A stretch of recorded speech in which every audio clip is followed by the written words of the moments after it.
Making headlines first at 9, Oki's wrath, relief missions underway and cyclone moving away. Bay of Bengal, however, cradling another. New thinking. President's Counsel Ali Sabri says that time has come for a change within the Muslim community. No chance. Minister Sajid Premadasa insists that the former president or the defense secretary will not be produced before international tribunals. Tax overhaul. US Senate passes biggest tax reforms since 1980s, mounting opposition from Democrats. Historians will mark today as one of the darkest black-letter days in the long history of this Senate. Rough day, Sri Lanka put to the sword by India in the third test.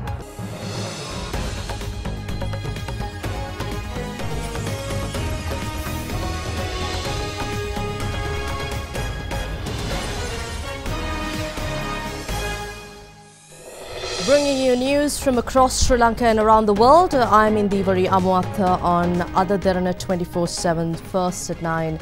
Severe weather brought on by the retreating cyclone Oki continued to affect the country, with the death toll rising to 13, leaving 1 individual missing and 61 others injured. According to statistics of the Disaster Management Centre, 106,076 people belonging to 31,165 families remain affected. 694 houses were fully damaged, while 25,117 were partially damaged.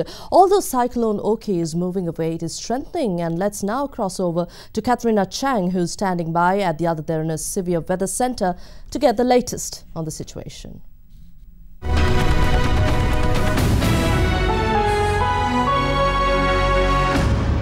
Yes, you're right, Indivari. Cyclone Oki has once again changed its trajectory. It was supposed to go deep into the Arabian Sea, but since last night it has gained strength while moving over the warm Arabian Sea. Cyclone Oki is now expected to make landfall in northern India later next week. We need to watch close. That will gain more strength and might develop into a Category 1 storm prior to landfall. To tell you more about the situation following the inclement weather brought on by Cyclone Oki, government authorities are continuing rescue operations in affected areas. However, people are requested to remain vigilant as the rainy weather conditions are likely to continue tomorrow as well. The Marine Corps and the Rapid Response Rescue and Relief Units of the Sri Lanka Navy are engaged in relief missions in Kalutara and Matugama.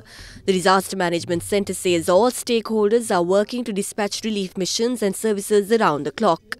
So all the relief missions being started by the Minister of Disaster Management and the National Disaster Relief Centre with the coordination of the Disaster Management Centre, and Triforces Police giving a police cooperation over the country in all the missions, and district secretaries and the division secretaries and the Gram Nidaris are coping with all ground level situations with the coordination of the district disaster management units, and relief services officers already coping with all other informations as well as the processes. The rain condition still been spreading scattered all over the country. So far, landslide warning being extended over Nuwara, Badulla, Mathale, Kalutara, Galle, Matara, Hambantara and Monagara districts, and people need to be very vigilant with that prevailing rain conditions. If any signs of the landslide been observed, they need to move from those locations to the safe areas.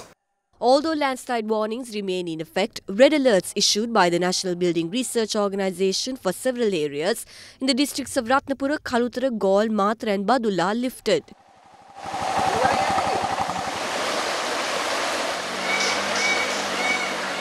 The Irrigation Department says it expects the water levels of rivers Ging, Nilvala and Kalu to gradually decrease to normal levels over the coming hours. Meanwhile, the Sinol Electricity Board was able to restore the electricity grid in the Kalutara district, which suffered breakdowns due to severe weather. We hope to list out and address isolated cases of power outages at Grama-Niladhari level. We have also implemented a special mechanism for public places. With everyone's support, we hope to bring the situation back to normal within 24 hours. Measures were taken today to provide an allowance of 10,000 rupees to people affected by the severe weather conditions. The Ministry of Home Affairs stated that district secretariats and divisional secretariats of relevant districts will remain open tomorrow to disperse the allowances. The inclement weather has affected 16 districts across the island for a third day today, bringing on heavy rain, flooding and landslides. Fishermen and the naval community are urged to refrain from fishing or naval activities owing to rough seas. Dangedara, Samagiwatta, Nugaduwa and Kahaduwawatta in the Galle districts are affected by floods.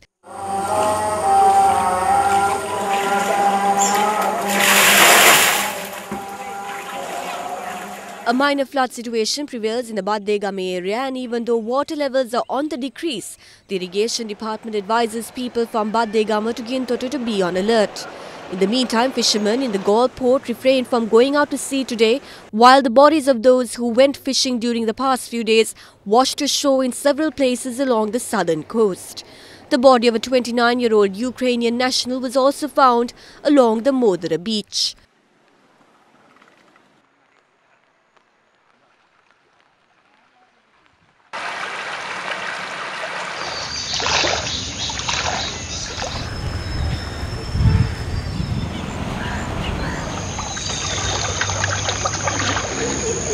River Kirimara inundated the Kamburupitiya Mulatiyana road as it overflowed. In the meantime, irrigation department announced that there is a decrease in water levels of River Nilvala in Pitabaddara and Panadugama areas in Matara.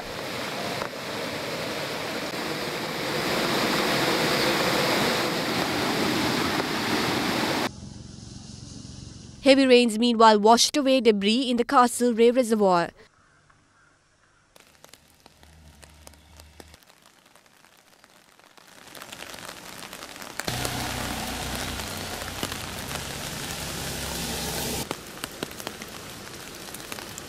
Ceylon Electricity Board said that all the reservoirs including Lakshapana, New Lakshapana, Canyon, Vimla Surendra and Polpiti have reached maximum capacity.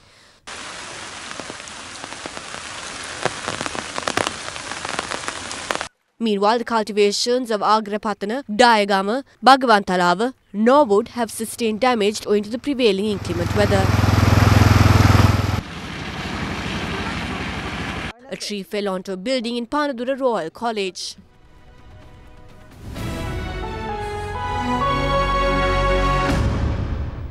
Moving on to other top stories, President Maithripala Sirisena presided over the ceremony held to release voters for research on electricity generation of the Moragahakanda Reservoir today. The Moragahakanda Reservoir will provide water required for agriculture while adding 25 megawatts of electrical power to the national grid. The Moragahakanda Reservoir reached the water levels of 178 metres required for electricity generation owing to the high rainfall.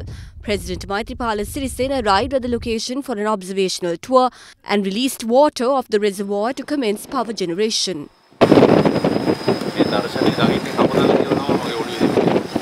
Research on electricity generation will be carried out for 4 days.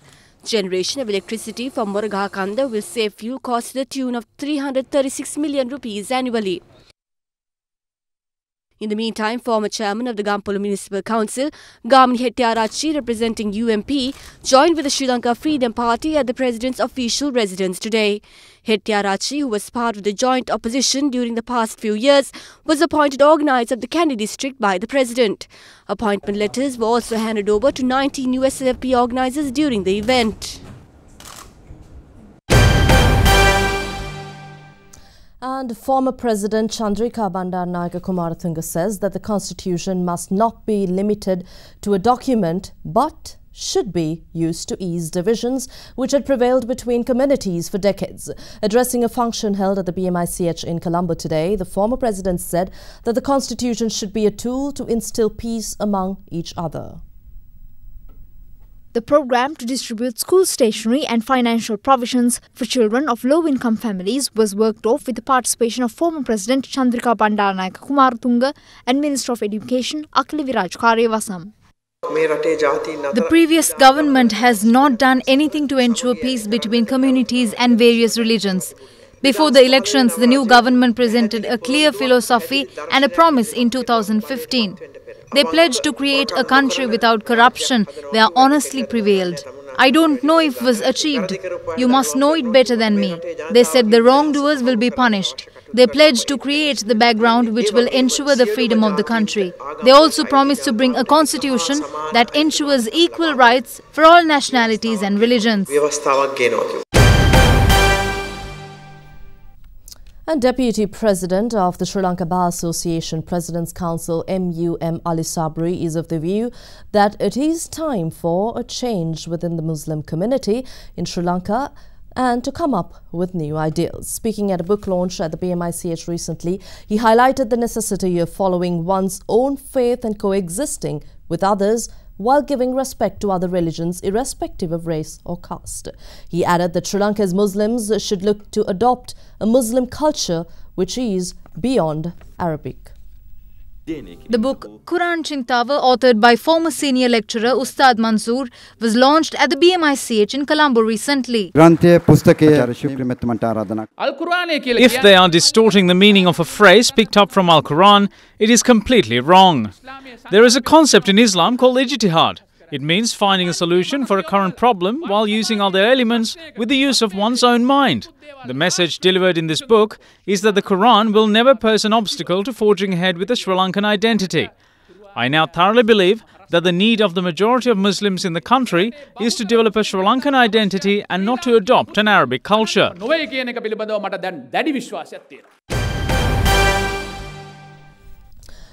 In other local news, the National Freedom Front alleges that the Bribery Commission filed a case against MP Wimal Veeravansa for political revenge.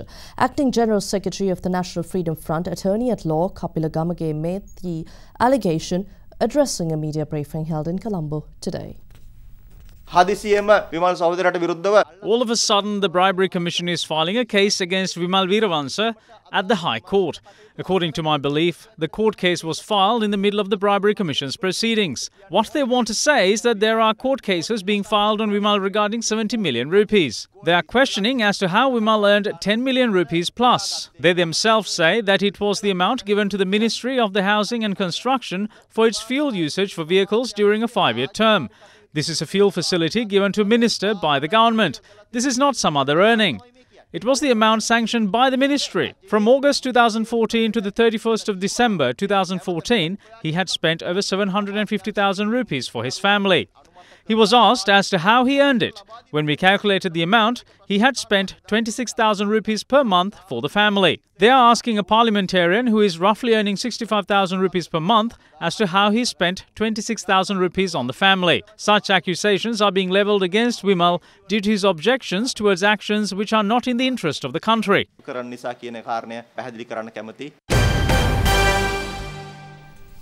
Minister of Housing and Construction Sajid Premadasa insists that the government of good governance will not allow the former president or the defence secretary be taken before international tribunals over allegations of war crimes. He made the remark at an event held in Hambantota.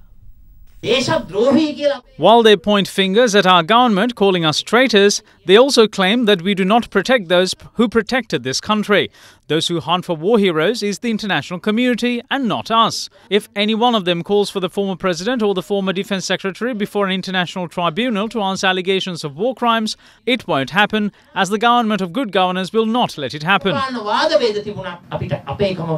With the local government elections beckoning on the horizon, the subject was much talked about in the political arena. They are attempting to force a coalition by scaring the Sri Lanka Podujana Peramuna. We have told them to withdraw from the UNP and come for discussions. If Mahinda Rajapaksha's leadership is accepted, anyone can move forward together.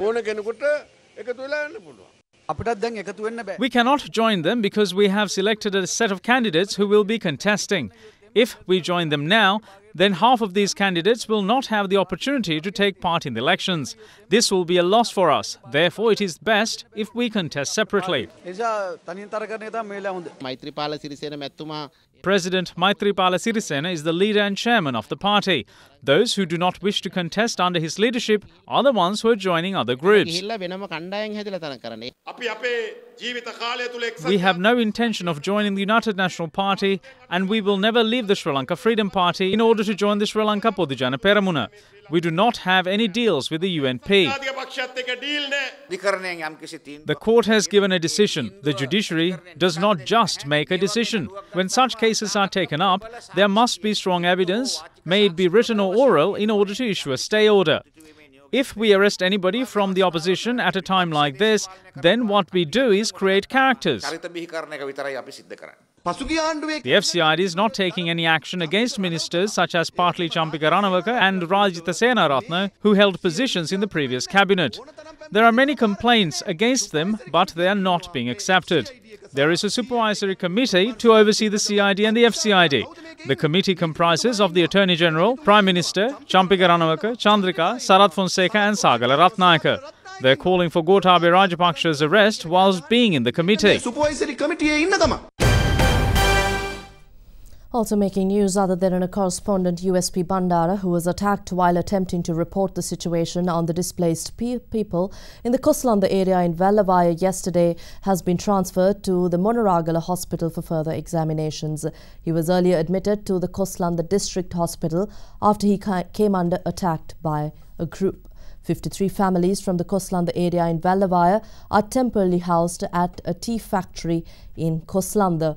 When other Derana correspondent USP Bandara entered the premises to report the situation, a group claiming to be the factory authority attacked him for entering the premises without permission.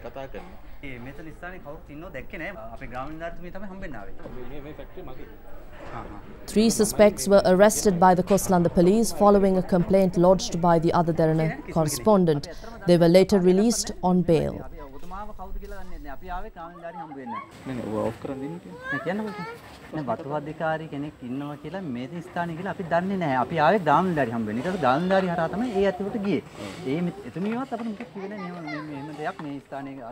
Here's a look at other stories making news across Sri Lanka.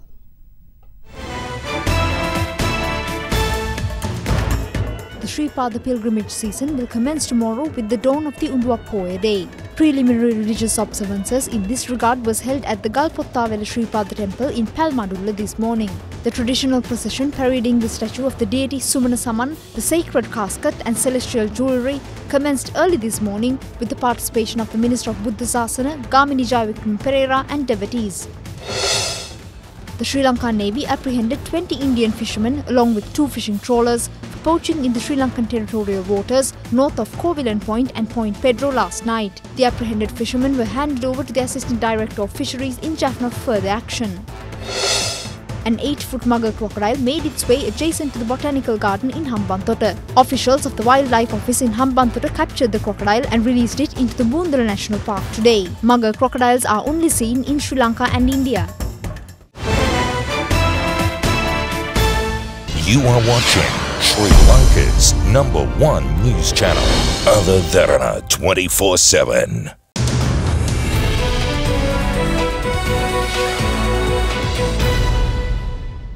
Welcome back. Minister of Industry and Commerce Rashad Badiuddin says Sri Lanka has key interests in attracting investors from the United Arab Emirates to invest in sectors including infrastructure and tourism. He expressed the country's interests at an event held to commemorate the 46th National Day of the UAE yesterday. The 46th National Day of the United Arab Emirates was celebrated yesterday in Colombo. President Maithripala Sirisena took part in the event, which saw the participation of many, including ministers, parliamentarians and members of the diplomatic community. Addressing the gathering, Minister of Industry and Commerce Rashad Badiuddin discussed future prospects of trade ties between Sri Lanka and the UAE. There is a high potential for us to export higher volumes and high value added products to the UAE. Sri Lanka has keen interest in inviting the UAE investors to invest in Sri Lanka, especially in infrastructure projects, real estate projects, tourism industries. We invite the UAE to be a strong partner in achieving our targets. The ever-growing volume of commercial, economic and cultural exchanges bear witness to the strong bilateral ties our country shares in various fields. A number of joint venture trade projects are being implemented in both countries, helping to link the two countries together even more closely. Charitable and humanitarian institutions in the UAE continue to provide a lot of aid to Sri Lanka. And this year, several new projects were funded in keeping with the declaration of this year as the year of giving. The Board of Directors of the Asian Development Bank has approved additional loan totaling $120 million for a project to bring drinking water to urban areas of the Jaffna Peninsula, which the ADB believes is less developed. With this story, let's cross over to some other stories making news in the corporate world. The initial assistance for the Jaffna and Kilinochchi water supply project was approved in November 2010 with ADB loans totaling $90 million this week. The first initiative by a development partner was aimed to support Jaffna's post-conflict development on safe drinking water supply to Jaffna and nearby towns.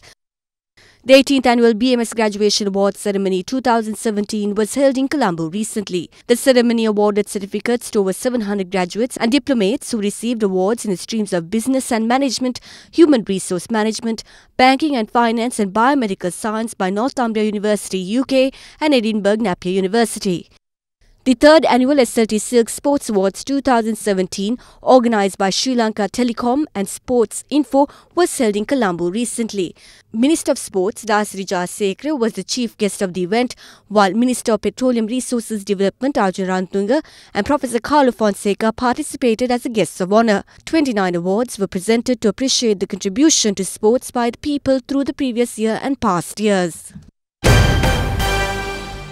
In international business news, Bitcoin rebounded yesterday to hit the day's highs above $10,500 recovering from an earlier dip below $9,500 after the US derivatives regulator said it would allow CME Group and CBOE Global Markets to list Bitcoin futures. The announcement by the Commodity Futures Trading Commission paves the way for CME and CBOE to become the first traditional US regulated exchanges to launch trading in Bitcoin-related financial contracts.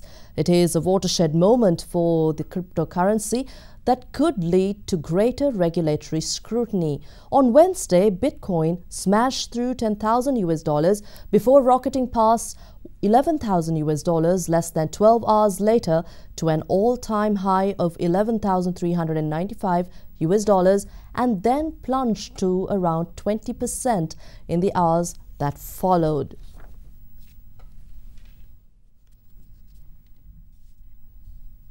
And the World Trade Organization warns that there are likely to be costs attached to a hard Brexit. Director General of the WTO, Robert Adverdos, made these remarks during an interview with the BBC News, where he warned that negotiations between UK and the European Union would be difficult and extremely unpredictable. Trade negotiations are extremely complex. You move, like I say, you move one piece, something else changes somewhere else.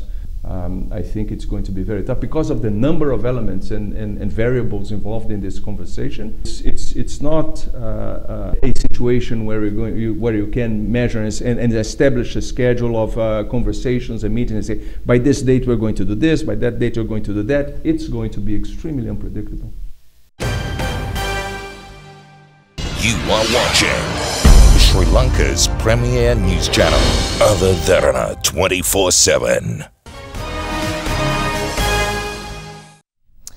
US senators passed the country's biggest tax overhaul since the 1980s, striking a key political victory for President Donald Trump's administration. The final vote came after Republican holdouts gave their support for the bill following a series of last-minute amendments which were much criticized by the Democrats.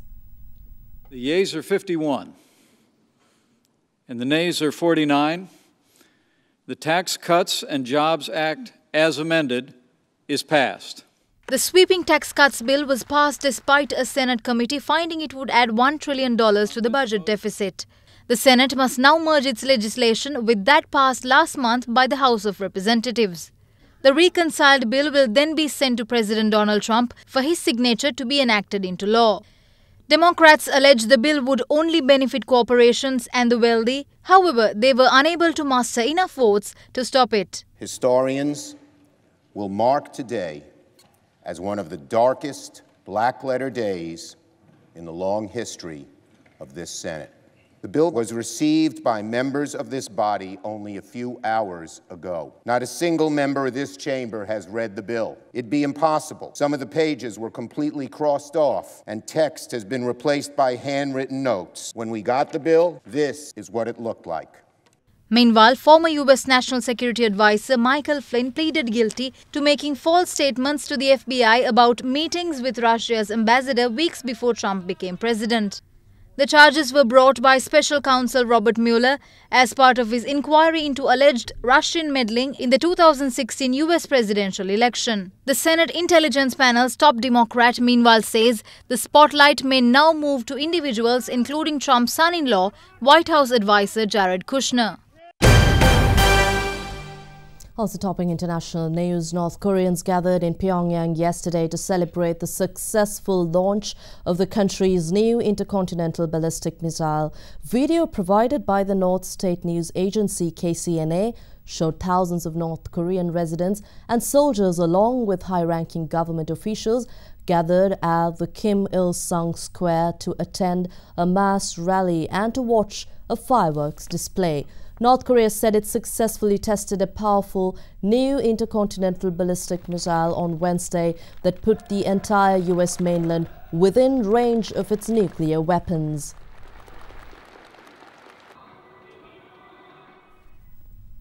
Here's a look at other stories making news from around the world.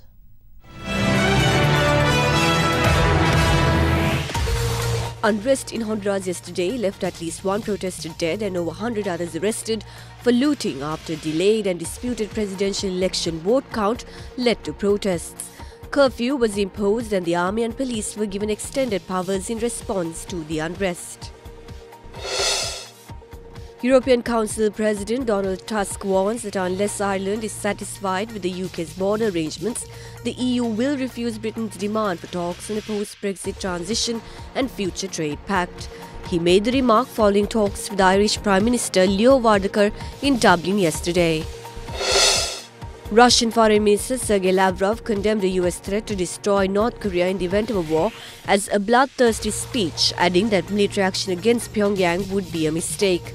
He made the remarks in response to comments made by US Ambassador to the United Nations, Nikki Haley, after Pyongyang test-fired its most advanced missile earlier this week. The world's major fishing nations agreed on a moratorium on commercial fishing in the Arctic Ocean before the industry becomes established. The deal is expected to last for 16 years while research is carried out into the existing marine ecosystem. You are watching Sri Lanka's trusted news brand, Other Derana 24/7.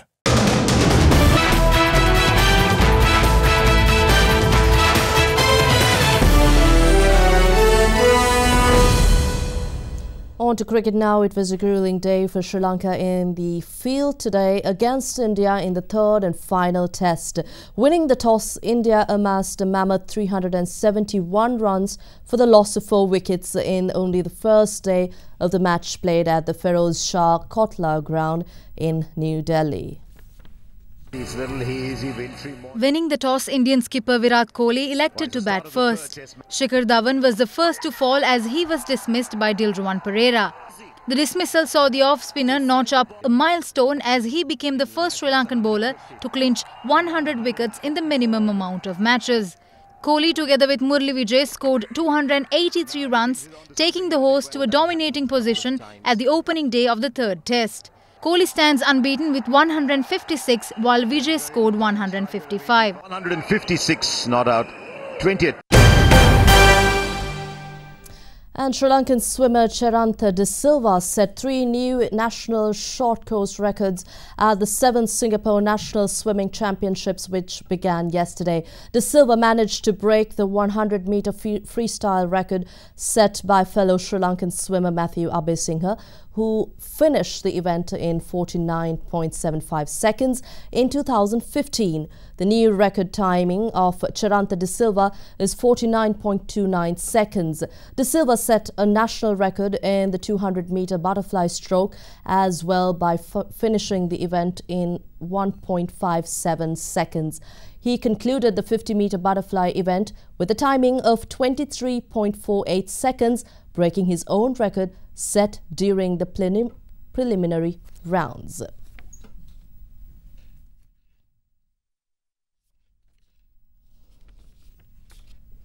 And the much-talked first day-night Ashes Test match got underway at the Adelaide Oval today. Australia scored 209 runs for 4 wickets at stumps in the inaugural day-night Ashes Test. Amid interruptions by rain, England won the toss and elected to bowl first. Cameron Bancroft was run out for 10 as he lacked communication with his fellow partner. English bowler did not allow David Warner to score a half-century, dismissing him for 47. Usman Khawaja, however, became the first or the highest scorer for the Aussies as he scored a half-century. You are watching Sri Lanka's award-winning news channel, Other Derana 24/7.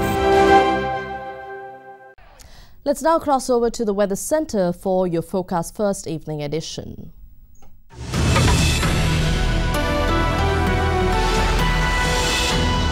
Welcome back to the Forecast First Weather Centre. Now, if we take a look at the map, we can expect temperatures to vary between 20 and 28 degrees Celsius over the course of the day. Now, heavy showers can be expected in the morning hours, particularly in the northern and eastern part of the island in the morning time. And moving downwards, we can expect some heavy showers in the southern and northwestern part of the island. Now, thunder showers can be expected in Patiklo and Trincomalee areas as well as in Kandy. Now, the next system we are closely watching is a system that is developing in the South Bay of Bengal. It has now been named as Invest 93W. This system is on its way to make landfall in the southeast India later next week. It might, however, brush the eastern and northern seaboard next Tuesday or Wednesday prior to making landfall, which could bring about heavy rains and winds in these regions. The latest module shows that the trajectory of this system is moving away from the island. But that does not mean that we are out of the woods, as there is time and the system will certainly develop over the Bay of Bengal and might change its path. We will closely monitor this and bring you the very latest as and when we have more information. It's time for your City by City forecast.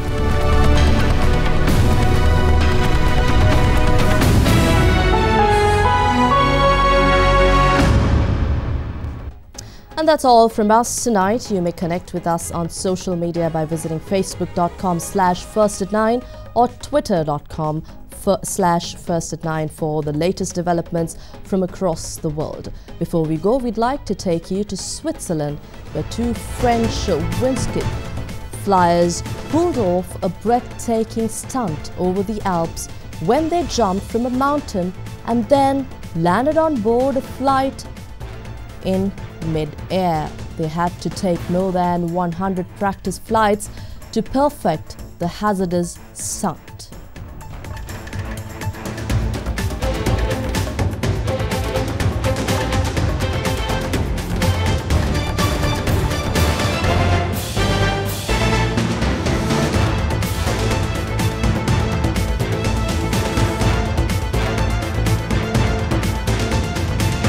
Bringing you the news and information 24 hours a day.